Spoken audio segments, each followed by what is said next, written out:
मथुरा शाही ईदगाह मामले में शाही ईदगाह कमेटी को बड़ा झटका लगा है। इलाहाबाद हाई कोर्ट ने मस्जिद कमेटी की रिकॉल अर्जी खारिज कर दी है।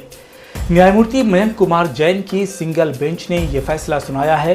कोर्ट के फैसले के बाद शाही ईदगाह कमेटी के सचिव तनवीर अहमद ने कहा है कि कमेटी अब सुप्रीम कोर्ट जाएगी।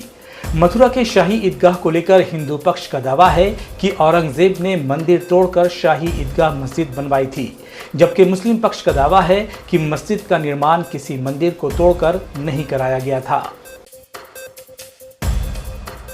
बिहार के अररिया में बीजेपी सांसद प्रदीप कुमार सिंह के खिलाफ मुसलमानों ने प्रदर्शन करते हुए नाराजगी का इजहार किया।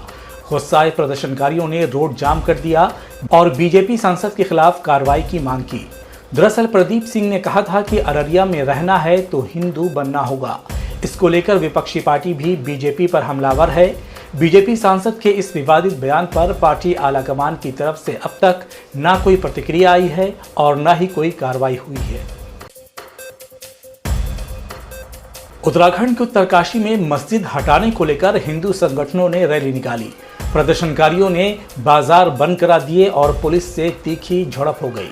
इस दौरान भीड़ ने पथराव करना शुरू कर दिया तो पुलिस ने लाठीचार्ज किया। हिंदू संगठन मस्जिद को अवैध बता रहा है। हालांकि जिला प्रशासन ने मस्जिद की जांच कर प्रेस विज्ञप्ति जारी कर दी है और कहा है कि मस्जिद अवैध रूप से नहीं बनाई गई है, लेकिन संगठन इसे नहीं मान रहा है। शिमला के संजौली और मंडी के जेल रोड मस्जिद विवाद के बाद अब सोलन शहर में मजार को लेकर विवाद सामने आया है। देवभूमि संघर्ष समिति का आरोप है कि चिल्ड्रन पार्क के पास अवैध तरीके से मजार का निर्माण किया गया है। समिति ने प्रशासन को चेतावनी दी है कि जांच के बाद इसे हटाया नहीं गया तो शिमला के तर्ज पर बड़ा आंदोलन किया जाएगा। उत्तर प्रदेश के बहराइच जिले में 495 गैर मान्यता प्राप्त मदरसों की जांच अब एटीएस द्वारा की जाएगी। बहराइच जिले में कुल 792 मदरसे हैं।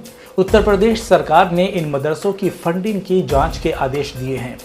मदरसा संचालकों ने दावा किया है कि ये संस्थान जनता द्वारा दिए गए चंदे से चलता है, लेकिन सरकार को उनकी फंडिंग के स्रोतों पर शक है, जिस वजह से अब इसकी जांच कराई जा रही है।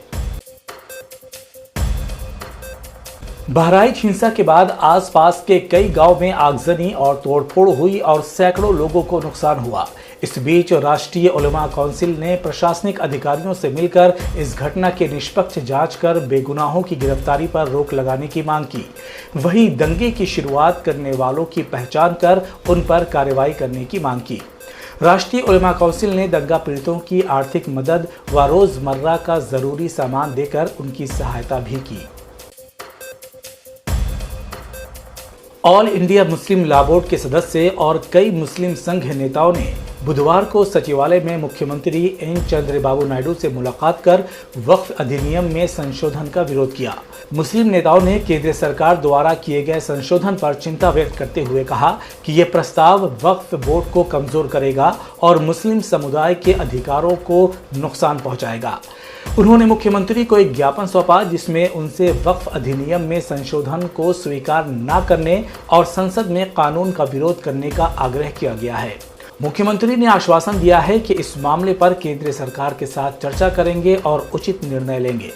गौरतलब है कि केंद्र की सरकार नीतीश और चंद्रबाबू नायडू के बैसाखी पर चल रही है। पाकिस्तानी पंजाब के मुख्यमंत्री मरियम नवाज ने हिंदुओं के हक में बड़ा फैसला लिया है। दावा किया जा रहा है कि गुरु नानक जयंती और दिवाली से पहले राज्य के 2200 सिख और हिंदू परिवारों को 10,000 पाकिस्तानी रुपए प्रदान करेगी। इसके अलावा बलूचिस्तान सरकार ने भी बड़ा ऐलान करते हुए दिवाली के मौके पर हिंदू कर्मचारियों के लिए 3 दिन की छुट्टी का ऐलान किया है।